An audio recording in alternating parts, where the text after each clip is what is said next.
आपण पाहतोय की शिवसेनेचे शिंदे गटाचे जिल्हा प्रमुख महेश चिवटे यांच्यावरती हल्ला झाला होता। त्यानंतर अनेक नाट्यमय घडामोडी या करमाळ्याच्या राजकारणामध्ये घडत आहेत। आपण सध्या महेश चिवटे आपल्याबरोबर आहेत।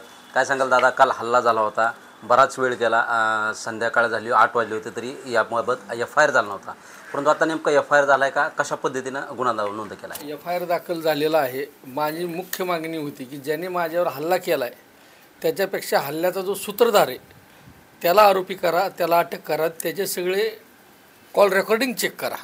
माझ्याकडे काही एव्हिडन्स आहेत की त्यांनी ज्याच्या समर्थ कार्यकर्त्यांनी स्टेटस ठेवले होते आदल्या दिवशी, मारामारीची भाषा करणाऱ्यांनी उद्या सकाळी भेटा, असे 5-6 जणांचे स्टेटस मी प्रूफ पोलिसांना दिलेले आहेत। आणि साधारणतः 3 महिन्यापासून ज्या घडामोडी घडत आहेत आणि जाणीवपूर्वक काल रिकी करून मला मारण्यात आलं, त्यामुळं आणि ज्यांनी मला मारलं मी त्याला ओळखतच नाही, अनोळखी माणूस येऊन माझ्यावर हल्ला करून जातो, तर माझी पोलिसांना विनंती होती आणि त्याच्याकडे कट्टा आहे, मी पोलिसांना विनंती करत होतो की माझा FIR घेताना त्या रश्मी बागल आणि दिग्विजय बागलच्या सहित FIR घ्या, त्यांचे कॉल रेकॉर्ड डेट करा, मी त्यांच्यासंदर्भात माझ्याकडे जे पुरावे ते मी पुरावे देतो आणि त्यात जर ते निर्दोष सुटले तर त्यांचं गुन्ह्याचं नाव काढा। असं तर कुणीही गुन्हा दाखल केला त्याचा माझा दाखल होऊन उपयोग काय, मी तिथं मार खाल्लेला आहे ना, मी कुठलाही प्रतिकार या ठिकाणी करू शकलो नाही। आणि सगळ्यात दुर्दैवाची बाब, आता करमाळा शहरात तालुक्यात प्रचंड गावोगावी कट्टे झालेत, गावठी पिस्तुल्या, परवा दिवशीच मावलेच्या माळावर गावठी कट्टा पकडला पोलिसांनी, अनेक ठिकाणी गावठी कट्ट्याचा काळा बाजार चालला, या सर्रास जे गावठी कट्ट्याचा काळा बाजार चालला याचा सुद्धा तपास होणे गरजेचे आहे। जर सर्वसामान्य तरुण पोरांच्या हातात असे गावठी कट्टे जर मिळायला लागले तर अराजकता माजेल। तुम्ही पोलिसांना विनंती करतो की त्याच्याकडे गावठी कट्टा आला कुठून आणि करमाळ्यात अजून किती जणांकडे गावठी कट्टे आहेत, ह्या गावठी कट्ट्याची चौकशी करावी, अशा प्रकारची मी विनंती पोलिसांना केली। काल दिग्विजय बागल यांनी देखील पत्रकार परिषद घेतली, त्यामध्ये त्यांनी सांगितले की तो जो आहे तो माझा कार्यकर्ता आहे, परंतु या गोष्टीची मला कुठल्याही प्रकारची हल्ल्याची कल्पना नव्हती, असं देखील त्यांनी वक्तव्य केलं। मी नाही त्यातली कडीला वाचली, हे दिग्विजय बागलचं वक्तव्य आहे। ताकाला जायचं आणि भांडं लपवायचं, अरे मर्द असेल तर समोरासमोर लढ ना, माणसं का अंगावर पाठवतो? सगळ्या तालुक्याला माहिती ते कार्यकर्ता कोणाचं, त्याच्यामार्फत तू किती जणाला ब्लॅकमेल करतोय ती, असे काय लोक काय हे पडलेत काय रस्त्यावर, सगळ्या तालुक्याला माहिती आहे।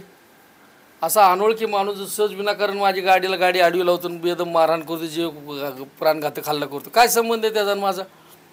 हा त्याचाच कार्यकर्ता आहे, 24 तास त्याच्या गाडीत असतो, तर त्याच्या रानात जायला हिने स्वतंत्र स्वखर्चाने रस्ता करून दिला आहे आणि त्याच्यामार्फत अनेकांना तो ब्लॅकमेल करतो आहे। आज माझ्याकडे एक प्रकरण आले, तिथं आसादे मॅडमने ख्रिश्चन समाजाची महिला मागित, ह्याच्या शेजारी जमिनी 4 एकर जमीन आहे, तिथं जमिनीचा भाव 12 ते 15 लाख रुपये एकर भाव आहे, त्याला ह्या पोरांना पुढं घालून जमीन करू देत नाही, लांडग्यांच्या पोरांना। ही लांडग्यांची पोरं हे लोकांना त्रास देण्यासाठी सांभाळलेले आहेत त्यांनी, मांगी परिसरात जाऊन विचारा, तुम्ही सगळ्यांना विचारा, तो स्वतः कबूल करतोय माझा कार्यकर्ता नाही, कार्यकर्ता आहे म्हणून, आणि समर्थन बी करतोय। काल त्यांनी दुर्दैवाची गोष्ट आहे, तो पोक्त जर नेता असला असता तर तो म्हणला असता की असा भेड हल्ल्याचा मी निषेध करतो, असा वैचारिक वाद किती जरी असले ती अशा प्रकारचा हल्ला केला नाही पाहिजे, आणि जरी तो कार्यकर्ता असेल तर मी त्याला समजून सांगतो, असं जर त्यांनी बोलला असतं तर मी त्याचं स्वागत केलं असतं। तो उलट सांगतो की असे माझे हजारो कार्यकर्ते आहेत आणि कार्यकर्त्यांनी काय करत मी त्याच्यावर लक्ष द्यायला बसलो आहे का, आणि त्याला प्रोत्साहन, त्या माणसाला, आमच्या कार्यकर्त्यालाच महेश चिवटेंनी जातीवाचक शिवी दिली असेल, मी जातीवाचक शिवी देणारा माणूस आहे? 30 वर्ष पत्रकारी क्षेत्रात काम करतो, समाजकारणात काम करतो आहे, अनेक दलित चळवळीत बरोबर काम करतो आहे, मी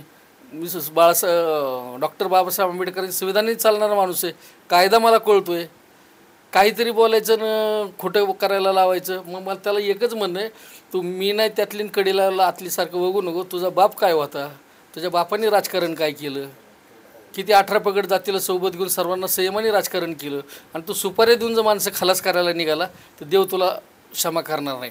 अरे तू मकाई सहकारी साखर कारखान्याचं बघ, 10 कोटी रुपये शासनाने कर्मचाऱ्यांच्या पगारीला दिले, 7-7 वर्ष लोकांनी कामं केली, त्यांच्या घामाचा पैसा द्यायला शासनाने पैसे दिले। आज ती माणसं म्हणतात, मी म्हणत नाहीत की तू जर आमच्या घामाचा पैसा दिला तर तुला शेवटला उखांड्यावरचा भातसुद्धा खायला मिळणार नाही, आणि तुला एवढ्या पैशाची जर तुला हाव असेल तर आमच्या पैशाने तुझ्या पुरीचं लग्न कर, अशा तळतळाट तुला माणसं देत आहेत। एक तर म्हणला की मी एकदा जर माझे 5 लाख रुपये मला मी जमीन दिली कारखान्याला, म्हणला स्वतःची 2 एकर जमीन फुकट दिली, माझी आत्महत्या करायची वेळ आली तरी तू त्यांचे पैसे देत नाही। जेव्हा पैसे नव्हते तेव्हा लोकांनी ऐकलं ना, आता शासनाने आदरणीय देवेंद्र फडणवीस साहेबांनी 10 लाख कोटी रुपये दिलेत. कशाला दिलेत? कामगारांची देणी द्यायला दिलेत. आणि माझं त्याला म्हणणं आहे की त्याला म्हणलं, त्याच्या बहिणीला सुद्धा म्हणणं आहे, रश्मी बागल म्हणजे करमाळा तालुक्याची आता कैकई झाली आहे. या कैकईला माझं आव्हान आहे की तुला 140 कोटी रुपये आदरणीय फडणवीस साहेबांनी करमाळा तालुक्याच्या हितासाठी दिलेत, मकाई कारखान्याच्या विकासासाठी दिलेत. त्याचा हिशोब तू सुभाष चौकात येऊन लोकांपुढं मांड, सभासदापुढं मांड. सभासदांनी ज्यावेळेस 10,000 रुपये तोळ सोनं होतं त्यावेळेस मकाई कारखान्याचे शेअर्स स्वर्गीय दिगंबर बागल यांच्या विश्वासावर घेतलेले आहेत, त्यांची तरी जाणीव ठेव आणि लोकांपुढे ह्या पैशाचा हिशोब मांड. काल तुम्ही सांगितलं होतं की माजी आमदार जयवंतराव जगताप यांना पक्षात घेतल्यामुळे दिग्विजय बागलांकडून हे टार्गेट करण्यात आलं. परंतु त्यांनी असं सांगितलं आहे की जयवंतराव जगताप जरी माझे विरोधक असले तरी आज ते एका पक्षात येतात, आम्ही सगळे एका पक्षात आहेत, पक्षाची ताकद वाढते, असं काही नाही असं देखील त्यांनी सांगितलं. हे मूळ दुखणं तीच आहे ना, मूळ दुखणं तीच आहे ना. त्यांना आता पोटदुखीचं औषध द्यावं लागतं. मेन पोटदुखी तीच आहे. आदरणीय जयवंतराव जगताप साहेब हे मास लीडर आहेत, शिवसेनेचे ते माजी आमदार आहेत. त्यांच्याकडे आज करमाळा नगरपालिका आहे, कृषी उत्पन्न बाजार समिती त्यांच्या ताब्यात आहे. या करमाळा तालुक्यातल्या 20 सोसायटीचे 80 चेअरमन त्याच्या पाठीमागं आहेत. 30 ते 40 ग्रामपंचायती आहेत. गाव तिथं त्यांचा गट आहे, 40 वर्षाचा गट आहे. कैलासवासी नामदेवराव जगतापांनी महाराष्ट्राचं राजकारण केले, त्यांचे ते वारसदार आहेत. एवढा मोठा गट आमच्या शिवसेनेत आल्यानंतर आमच्या तालुक्यातली शिवसेना मजबूत झालेली आहे. आणि मजबूत झाल्यानंतर परिणामी त्यांचं महत्त्व कमी झालं. त्यांचं महत्त्व काय आहे ते विधानसभा निवडणुकीला कळलंच आहे. शिवसेनेचं तिकीट होतं, लाडकी बहीण होती. शिवसेना भारतीय जनता पार्टीच्या युतीच्या सर्व कार्यकर्त्यांनी तन धनाने काम केलं, तरी त्याला 40,000 मतं पडली त्याला. आणि निवडून येणाऱ्या उमेदवाराला 1,12,000 मतं पडली. जर आमच्या शिवसेनेचं 50,000 मताचा मालक जर शिवसेनेत येत असेल आणि त्याला स्वीकारलं की ह्याचं महत्त्व कमी होतं आहे, म्हणून त्याची पोटदुखी ही. शिवसेनेतून मी बाहेर जावं म्हणून हा मला त्रास होतो असं देखील त्यांनी म्हणाले. अरे तू शिवसेनेत बाहेर जाऊ, मी त्याला म्हणतो तू पक्ष वाढवायचा असेल तर तू खराच जर शिंदे साहेबाचा कार्यकर्ता असेल, मी तुझं स्वागत करतो. तू एकच काम कर आयुष्यात, आता तुला चॅलेंज, 1 महिन्यात रश्मी बागलचा शिवसेनेत प्रवेश घे, मी तुझ्या इथं भांडीत व्हायला येतो. तू रश्मी बागलचा तुझ्या घरातला प्रवेश घे शिवसेनेत, तुझ्या आईचा प्रवेश घे शिवसेनेत, माझ्या आमदारांचा. म्हणजे तुझी बहीण भाजपची प्रदेश उपाध्यक्ष, तू शिवसेनेचा, एकाच कार्याला डोंबऱ्याचा खेळ करतात. तेच 10 माणसं आणायची, फोटो काढताना पत्रकारांना बोलवायचं, त्याच 10 कार्यकर्त्यांना भाजपचे गमचे घालायचे, परत ते भाजपचे गमचे काढायचे, परत शिवसेनेचे गमचे काढायचे, परत दुसरा फोटो काढायचा. ही नौटंकी कशासाठी करता ना? एका ठिकाणी प्रामाणिक राहा ना. तुम्ही एकच काम करा, शिवसेना वाढवायची असेल तर शिवसेना वाढवायचं काम तुझ्या घरातनं चालू कर. आता त्यांनी म्हटलं आहे की महेश चिवटेंवर माझा कुठल्याही प्रकारचा ब्लेम नाही, परंतु ते मला का टार्गेट करता हे कळत नाही. माझा स्वभाव स्पष्ट आहे, तोंडावर एक, होटात एक, पोटात एक माझा स्वभाव नाही. आणि बागलाची ती हैसियत आहे की पोटात एक असतं आणि होटात एक असतं. बागला जर एखाद्याबद्दल जास्त गोड बोलायला लागले की समजायचं ही त्याचा काटा काढणार आहेत. आणि माझ्यासारखा चळवळीतला कार्यकर्ता पोटात आहे तेच माझ्या तोंडात असतं. आजपर्यंतचा इतिहास बघा तुम्ही बागलांचा, ज्यांना ज्यांना काखेत घेतले त्यांनी त्यांचा गळाच दाबलेला आहे. तात्या मस्कर असेल, वामनदादा असतील, आप्पासाहेब जांभुर्णे असतील, राजेंद्रसिंह राजे भोसले असतील, करमाळ्यातला कल्याणभाऊ गायकवाड असतील, अनेक मी तुम्हाला उदाहरणं देऊ शकतो. खुद्द घुमरे सरचं सुद्धा त्यांनी मान दाबली. म्हणजे स्वतःच्या चुलत्याला काकाला सुद्धा सोडलं नाही बागलांनी दाबायला. त्यामुळं त्यांच्या ह्याच्यावर जाऊन माझं म्हणणं आहे की तू प्रामाणिकपणे बिंबीच्या देठापासून तू आमच्याबरोबर आहे, आम्ही तुझ्याबरोबर काम करत आलं. तू सांग तुझ्या विधानसभेला मी प्रामाणिकपणे काम केलं, तुझ्या EB फॉर्मवर माझी सही, एक चूक दाखव माझी. अख्ख्या करमाळा तालुक्यात त्या 36 गावात आम्ही प्रामाणिकपणे तुझं काम केलं. सभा होऊ देत नव्हते, आम्ही अनेकांच्या समजुती काढल्या, अनेकांच्या पाया पडलो. तुझ्यासाठी किमान मी 10 ते 15,000 लोकांच्या पाया पडलो. सगळ्यांना धनुष्यबाणाला मत देण्यासाठी आम्ही परावृत्त केलं. शिंदे साहेब अहोरात्र आम्ही भाऊ झटलो. पण तू आता वर्ण म्हणतो. आणि आता मी पुरावे दिलेत, ज्यांनी माझ्यावर अटॅक केला, प्राणघातक हल्ला केला, तो कार्यकर्ता दिग्विजय बागलचा. त्यांनी काल पत्रकार परिषदेमध्ये जाहीर केलं हा कार्यकर्ता माझाच आहे म्हणून. पण त्यांनी काय केलं हे मला माहीत नाही. हे असं कसं होऊ शकतं का? त्यांनी आदल्या दिवशी स्टेटस ठेवला आहे बघा, त्याच्या कार्यकर्त्यांनी स्टेटस ठेवला आहे, मारामारीची भाषा करणाऱ्यांनी सकाळी भेटा. हे मला नंतर कळलं. आणि नंतर मी माझ्या कार्यकर्त्यांनी मला आणून दाखवलं. गेले 8 दिवसापासून अशा प्रकारचे वेगळे मला स्टेटस देऊन दंबाजी चालली होती. ह्यांनी प्रिप्लॅन करून मारले मला.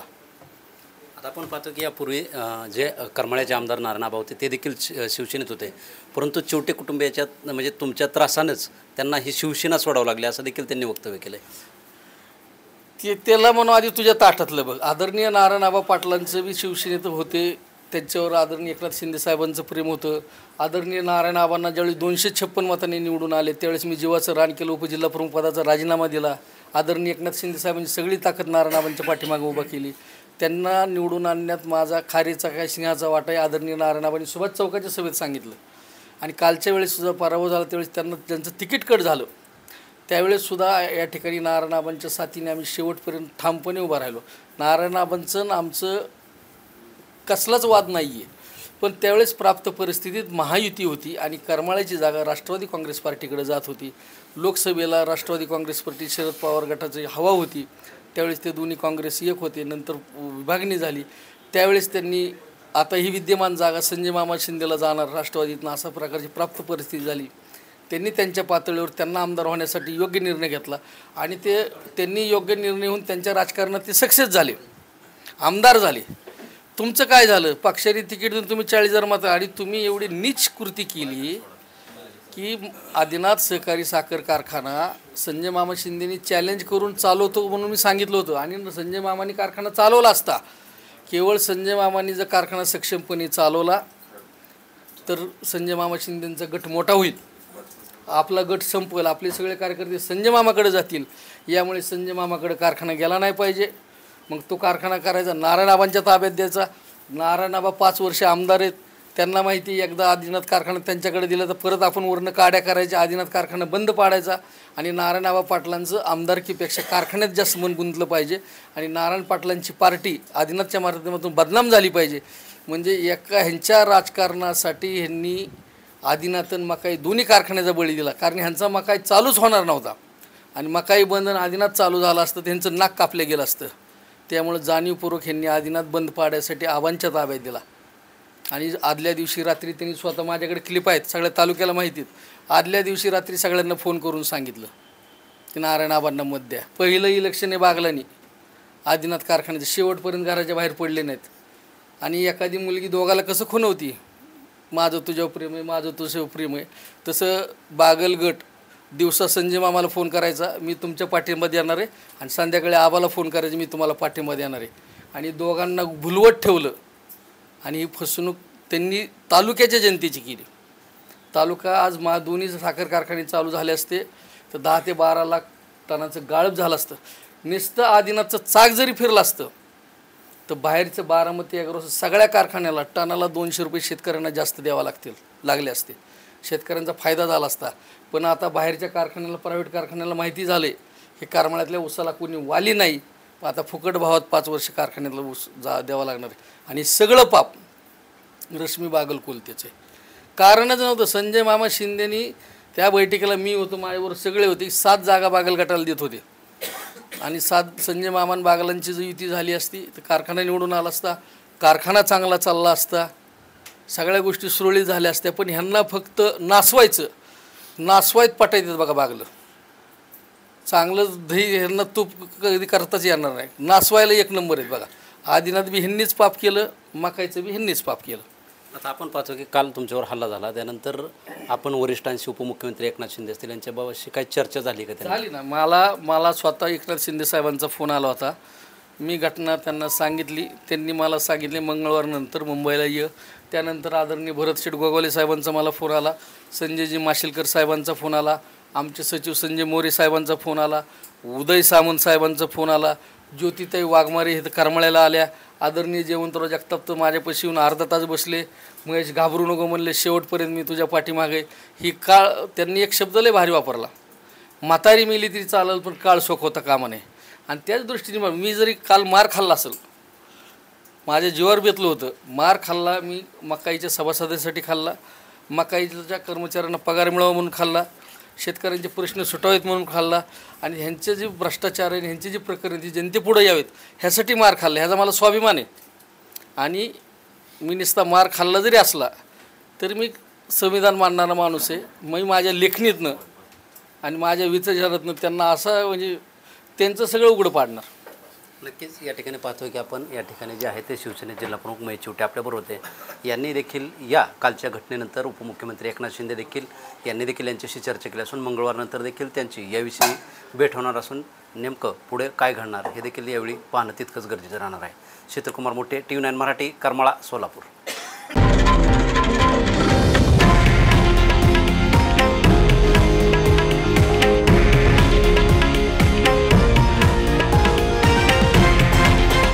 आहे देशातील नंबर 1 न्यूज नेटवर्क आणि आपण पाहत आहात TV9 मराठी, एकमेव.